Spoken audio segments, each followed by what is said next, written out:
Hello, good afternoon, and welcome. Welcome to the Sales Scoop. This is a show for small businesses who want to improve how they sell. We bring you the shiniest pearls of wisdom from experienced sellers and cover the hottest topics in B2B sales. I'm Alistair Cole, your host for today and co-founder of the Uplift Partnership. And I'm joined today by my friend and co-founder, Kieran Gill. Tell us a little bit about yourself, Kieran. Hi, my name's Kieran, and I'm also a director and co-founder of the Uplift Partnership. I've got 25 years worth of business development experience firsthand in complex selling, and for the last over 10 years I've been working in sales operations, helping companies, businesses of all shapes and sizes to fine-tune their lead generation. Thank you. And together with our CTO, Douglas, we are Uplift. We accelerate sales for small businesses. And today's topic, delightfully, is fine-tuning your B2B sales funnel and powering up lead generation and deal closing. A really important topic, Kieran, and one with lots of nuance, lots of detail. What are the first things that come to mind for you when we talk about B2B sales funnels? Oh, it's just hours of fun, isn't it? That's where the what do they always say? You know, where the rubber hits the road. So a lot of businesses, a lot of small businesses, especially the kind of businesses I've worked with, tech businesses that are, going through that phase where they've developed a piece of, they've got their piece of tech, they've developed their service, their offering, and now they're ready to go to market. And this is where it really gets fun. However, a poorly designed sales funnel or a poorly designed sales funnel at the top of the actual funnel can cause absolute mayhem, and even probably can be, disastrous for the business. You might have a great service, a great product that you've worked tirelessly to get ready, and it all falls to bits because, the top of the funnel isn't being built correctly, and you just don't create enough leads. Yeah, I would gold dust there, and we're going to dig into all of that top, bottom, middle of the funnel with some examples that we've got. It would be fantastic if just highly qualified, high value leads just arrived at your door, but that just doesn't happen 99% of the time. It's about hard work and getting into things like data analysis and optimization and A/B testing, customer feedback, and the interplay between sales and marketing, all absolutely critical. And our experience of fine-tuning funnels for small businesses is that we're able to deliver more than double the number of meetings that we get them to, resulting in 4 times higher win rates and a 251% return on investment. Those numbers from clients that we've worked with over the last couple of years, and some nice words there from our 360 sales diagnostic product. We've been able to take the temperature of small businesses over the last year or so, working with over 50. And here we've got a score of the sales methodology maturity that we've seen in those startups. So they're scoring on average 41.2% for sales methodology, which is really the kind of nuts and bolts of the sales funnel. And as you can see, the sales methodology sits inside our sales strategy section within the 360. So 41.2, not super high, and lots of work that can be done in that area. So what we're going to do is dive into a sales funnel. We're going to build a picture of a sales funnel with your help, Kieran. And then once we've built that framework and we're all on the same page, we're going to pick out a handful of areas that are commonly underserved and can probably be relatively easily optimized by small businesses and people on the call. Happy with that, my friend? Yep, all good. Excellent. Right. Well, we're going to lead off with a funnel that we've designed. The ideal customer profile here is we're targeting a small business in the UK tech sector, fewer than 50 staff, and we're going to build this out. So Kieran, perhaps you can just start by talking us through the, why we've got 6 different slices of this funnel and what they are. Okay, so there's lots of different ways of building a funnel. Firstly, let me just say that. So, and the way that we're showing you is the way that we would initially start a small business that has one product who is selling into one market. We can get a lot more sophisticated with these things. We've got it sliced down to 6 different phases of outreach, as I would call them, or the ways that you're going to be picking up leads at the top end of the funnel. So first part on the left-hand side is your cold social. That's what we would call your LinkedIn, that kind of area. Remember, we're talking business to business, and most business to business social activity is done on LinkedIn in most countries. There are some other providers, but let's just call it LinkedIn for now. Cold email, again, these are clients that you're going to be contacting that you've never had any contact, and your first kind of contact with them is going to be through email. And then we've got in the middle there people that you're already connected to in some such way. They've been in your kind of network, either you could say through your social network, or whichever way, your business network. You've got them in your CRM and they're connected to you in some such way. They might have been past customers, or they might be new customers, people that you're connected with. The yellow one in the middle there where it says community matching. Now, this is quite an interesting one, and something that I think small businesses should utilize, especially when they're in large areas. This is where you've got networking events, small networking events where you are going to breakfast clubs, you're part of an association, you could be a part of a founders network. There's loads of these small kind of, depending on where you are in the world, there's loads of these kind of networking kind of places where you can, just for smaller meetings. Then after that, what we got is the larger one that is major networking events. So we got it as in-person, real live events there. I think that's what the IRL events stand for. And these are your big events. These are the ones, you might only do 2 or 3 of these a year, where you might be flying off to a different country, or they're a bigger event in one of the bigger cities in wherever you live. And then finally, the golden standard, hot inbound leads. These are leads that are coming to you and they're saying, I'm ready to buy. Thank you. That's really helpful about breaking it across those 6. I mean, in that community matching, Lunch Club is one of the ones that we really like. They're relatively high touch meetings, but if your profile's sorted, you can get great connections and great opportunities there. So thanks for taking us through those 6. Let's then add those a different axis, the kind of effectively the steps of the sales process. Talk us through those steps on the left-hand side as we move down the funnel, Kieran. Yep. So we've spoken about these before. So any of you who have joined any of our past webinars or live events, you've seen this process on the left-hand side that we've done before. So this is what you would call a sales process. It is part of your funnel. So initially you have that initial contact. This is where people have actually, you've made contact using one of those 6 kind of different ways of making contact. You've got contact with that person. After that, they've turned into, this is an active conversation.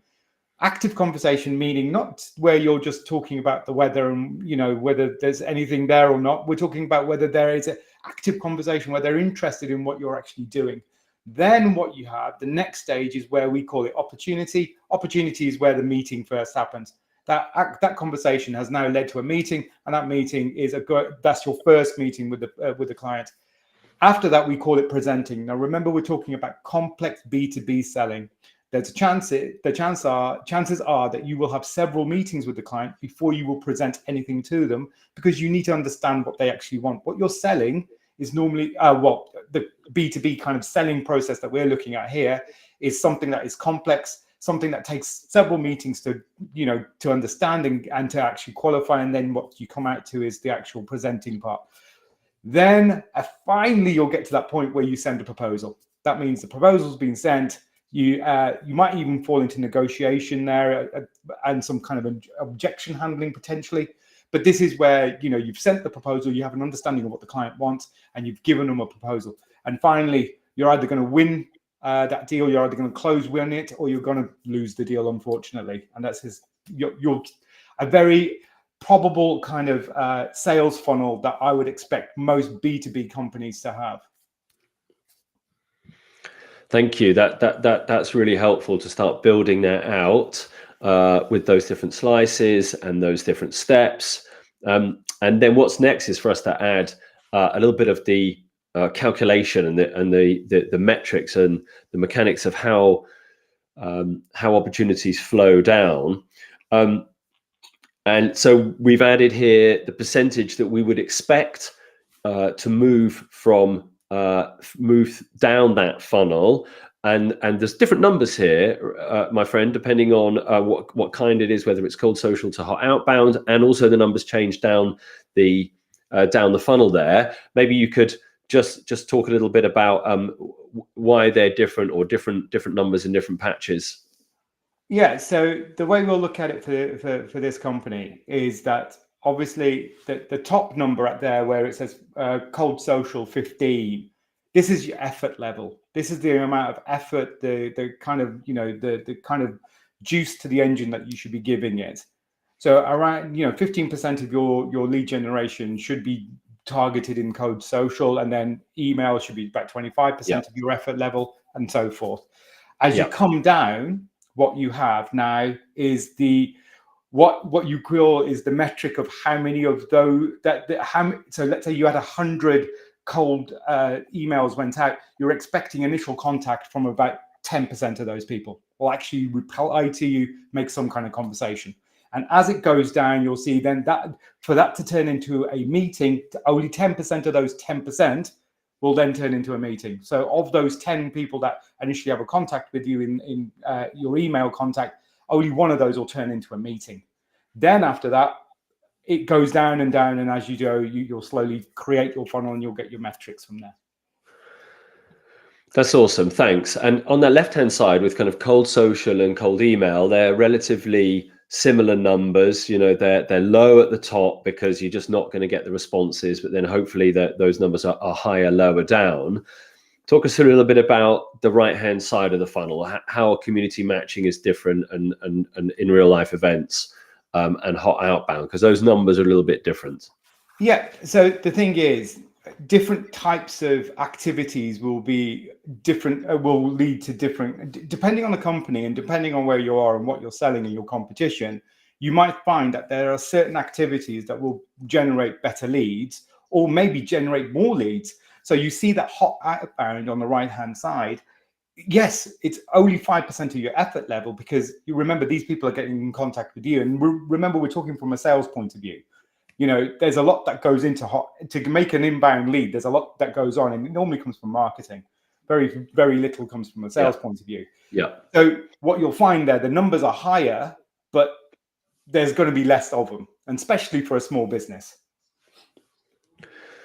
Thank you. That's really helpful. So that's the funnel, right? That for a fictitious small business that we've put together, they're hunting small businesses in the UK in the tech sector with less than 50% staff. That's how we've set it up. These percentages are drawn from our own experience of what you should be going out to market with. And what we're going to do now is that we've got that funnel, right? That B2B sales funnel. Now we want to help pick out areas where it can be fine-tuned, right? So we've got 5 areas across that funnel in different tranches that we're going to look at. And Kieran's going to talk us through why each could be a potential area of concern, and what you might be able to do to optimize it. So let's start with the first one. So you want to pick out, my friend, that top left-hand corner. So cold social, arguably the coldest. You have to, even before you're messaging anybody on LinkedIn, you need to have made a connection request that can be automated or done manually. So it's like the hardest area. What do you want to pick out in that zone, in that top left, my friend? Yep. So when it comes to cold, now we are not talking about blanket bomb. I will never ever endorse that for any company. What we're talking about here is targeted account strategy. So some people call it targeted account management, where you're actually targeting accounts that are ideal customers for you. Now, they might not be in the buying window. However, these are clients that are ICP for you. The major thing here is that your ICP, your ideal customer profile, needs to be perfectly it needs to be worked properly here. If you've got that wrong in any such way, that 10% will drop like anything. And you'll find that even your outreach won't even make any kind of you'll be sending it out, but you're sending it out to the wrong people. So suddenly your funnel's collapsing just because your ICP is wrong. Also, if you are in certain countries, you will find that connection rates are a lot higher than certain other countries. So your effort level there in certain countries, you might say, well, no, we're going to put a lot more effort into this because this is where we're getting a lot more traction. So the major thing here is look at your ICP, make sure that it's correctly defined. If it isn't, you need to put some work in there. And if you're going to do these connection requests, make sure that your LinkedIn profile looks good. It makes sense that your offering is out there. You're not looking like you're looking for a job, that it is about your company, your business. And you have to do all of that social selling that, lots and lots of people talk about out there. I think it was Gartner who said that they saw a 60% increase in conversions when ICPs were curated properly and enough time spent in them. So great advice there. Really focus in on your ideal customer profile. The second area we're going to look at is inside those first degree connections you already have, connections you've already got, warm leads in the funnel, and a bit further down now. So between that presenting and proposal sent stage, what are your thoughts on that area, my friend? So realistically, at this point, if your deal qualification hasn't been done correctly, you're going to be falling out. Now, remember, think about how far you've got in this deal. If you look across all of those numbers, they're all at 50%. It's quite an easy thing to say. By that time, you should have a great understanding of what the client actually wants. If you don't, that means there's something wrong with your deal qualification. In our last webinar, we spoke about lead qualification. We talked about how you should have a qualification methodology that you're always using, and that you're making sure that you understand what the client wants and also what you can supply. So is the value there? Is there need? And by the time you get to there, realistically, you should have a great understanding. Your business case should make sense. And that's the point where you can send a proposal. Now, if you suddenly find in your metrics that you are losing a lot of deals that are going from proposal sent down into, from presenting to proposal sent, and things are, your metrics are falling out there, then you've got a problem with your deal qualification. You need to go back, have a look at how you're qualifying those leads, and maybe you need some expert help, or maybe look at different ways of qualifying. Yeah, and that's we know that value affirmation is a really big deal when you get into that deal closing, as well as high levels of qualification that are required. Also, you need to sellers need to be able to demonstrate the value really clearly, understand what buyers what's going to float their boat, and how the solution is going to save their lives and make them look like a hero inside the business. So that deal qualification area, really important. It's one of the reasons that we built our Revenue Coach SaaS platform to support small businesses with deal closing. You can check that out at revenuecoach.ai. Let's move on to number 3, which is inside the kind of community matching and smaller networking events. What do you want to pick up here, Kieran? Yeah, so when it comes to community matching, these events might be weekly, bi-weekly, once a month. They might be digital. Depends on how you do these. I honestly believe that most salespeople of any size of company should be doing these. Even though I worked at a very, very large UK bank, we were told to go into the community and join these kind of community business kind of places, because there's always leads there. You're always talking to local businesses. You're talking to different people. Now, the great thing about this, it is the long game. However, once you have made those connections with industry leaders and people around, and you start giving leads, you might also find that leads are going to come to you. It's a lot of effort, but well worth it. And that's why the number is at 70%. I find that working in these kind of areas, you do find that you will get quality leads, and they tend to be the right kind of leads you're looking for. However, it does take time and effort to build that kind of community. Okay, let's move on to area number 4 as we work our way across the funnel. Fourth one you pick out is something in the world of, you know, proper large in real life networking events. What do you want to pick up here, my friend? Yeah, so one of my major bugbears are when companies spend a lot of money going to events, and you find that, you know, your salespeople, the people you've sent there, are actually just hanging around with their colleagues and actually not doing anything, and it turns into a bit of a jolly. Now, remember, when you're a small business, you haven't got time or the effort to go through these. So first of all, you need to make sure that you're going to the right event, and you should be going to an event where you know that you're potentially going to be finding clients. So your research needs to be done beforehand. Now, when you have got to this kind of event at that point, what you then can find is that what you're looking for is that the prospects and the opportunities you're finding, you need to make sure that your process is in place. So after the event, you've collected your business cards, you need to make sure that your emails are ready to go the day after.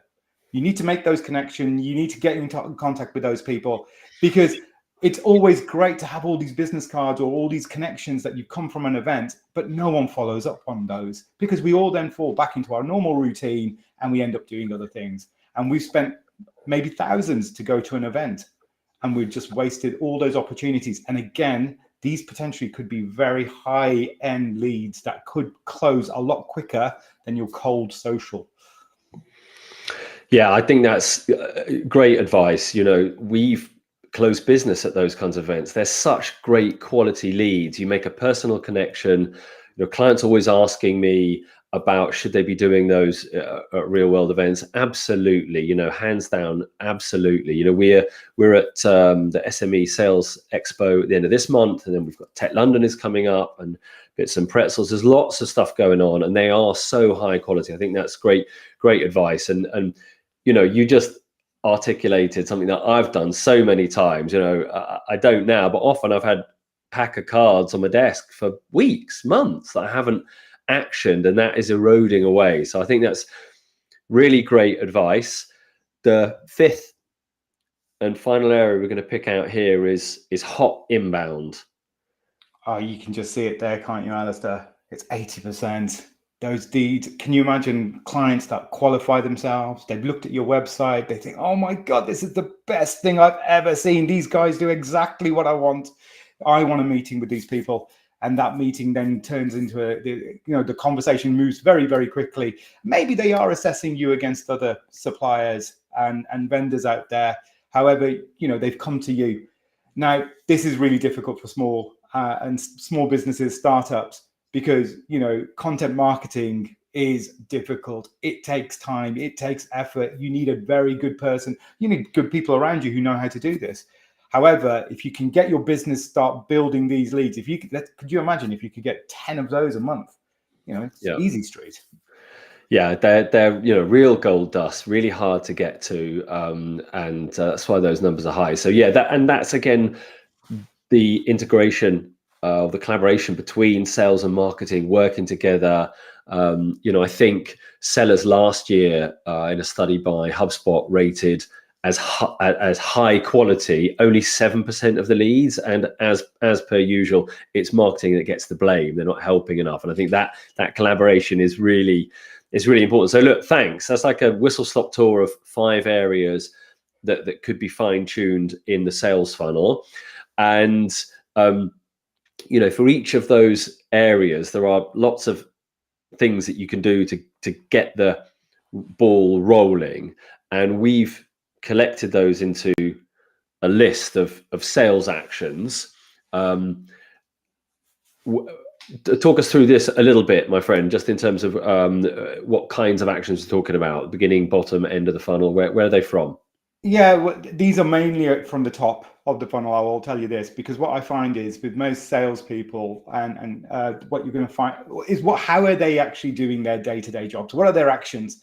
And you've got connection requests are things that you do on LinkedIn. You've got emails, obviously, that everyone's sending constantly. You've got direct messages that you can send. These are different sales actions, and every day you should be doing tens of these every day, if not more than that, if you can muster it. And the more you do, this is your activity. Yeah, and we're grouping them all together into sales actions, and that feeds into our next slide, where we are talking through the actions that should be taken by individual sellers, and then the outcomes that result from that. And the magic number here is 618, right? That you're seeing in at the top of June, right, which is a fully fledged month. 618 sales actions, right, is what you should be when your sales engine is working properly. So this 6-month plan that we've put in here for Q1 and Q2 of this year, comprising the first half of the year, H1. We've followed on with this ideal customer profile, going after UK tech sector small business. We've assumed an average deal size of £25,000 and a sales cycle of 90 days. We've also assumed that it'll take April and May to get up to speed, while those numbers are a bit lower. And so June is the first month where we're hitting full stride. So 618 sales actions from that list that we showed on the previous slide are required every month for each individual seller.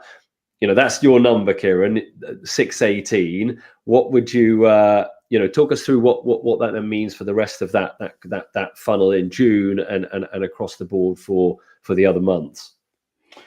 Yeah, so these individual sales actions are the bread and butter for your prospecting. And if they're not done, and if you're only doing a fraction of those, your numbers will drop. They just will. So it's as simple as that. One of the first things I do when I go into a company and they ask me to find out what's going wrong is that I'll start looking for their actions and figure out what's happening.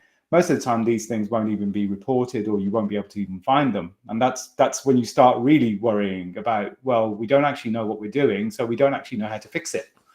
So when you're looking at your sales engine, you need to look at these numbers and you think from that top part, those actions are going to result. Now, you might think to yourself, 618 actions to get 83 active conversations seems a lot. This is the great things about sales funnels and sales engines. You can start tweaking with those numbers that we showed you before.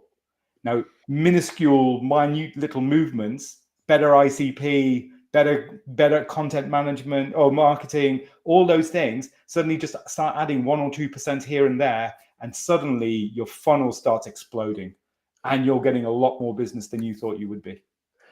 And we're into one of your favorite areas, marginal gains, right? Which makes absolute sense. You're 1% better in all the areas has a compound effect. So, based on our example sales team here of this individual seller selling average deal size at 25,000. Starting to ramp up in April, May, and June. So you're by the time you get to June, you're doing 618 actions. That's rolling down to closing one deal in June, and then July is then down from the full strength 618, and so is August, and then September's back up. What's happening there in July and August, my friend? Why are those numbers lower? Yeah, so remember, we're talking about a Northern Hemisphere seller. I know we've got a global audience here, so not everybody works on these kind of calendars. However, what you'll see here is that potentially in July and August for our seller, people are going away on holiday. That doesn't mean that they might be even going on a holiday as well. So their actions. However, you've got to remember that potentially your buyers will also be going on holiday. So you are going to have points where you're going to have a lull in your kind of prospecting. The big thing I have to say here, and the major thing I normally see in most startups and small businesses, are they just stop prospecting for no apparent reason because they've got a couple of clients and now they don't have to think about getting new business. This is absolutely the worst thing to do. You've got to continue doing your sales actions. You've got to continue that funnel going. And the more you make this into a routine and a habit, the easier it becomes, because new business then just keeps on coming, and you suddenly think to yourself, wow, why didn't we ever do this in the first place? Got to keep your foot on the pedal there. And if you were, this is the kind of detail we go into with clients. If you work through those first 2 quarters of this year with a £25,000 average deal size, you'd be looking at £143,000 of incremental new business. That's a result. On the right hand side, you look at the H1 column, 5.7 deals on average. Now 618 might seem like a crazy number for an individual seller to do. You have to bear in mind that a lot of that, certainly the cold outreach, that can be automated and semi-automated, and not just the sales side, but also the marketing side. So those hot inbound leads can be automated.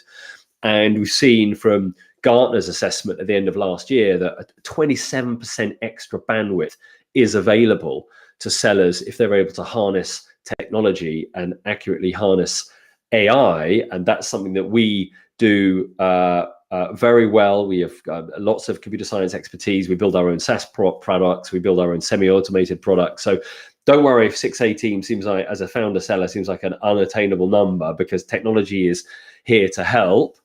So that's kind of us. We're running a little bit over, so we'll just wrap up quite quickly. Some of the data that we showed at the top of the show, the scores of maturity in sales methodology, came through our 360 sales diagnostic product.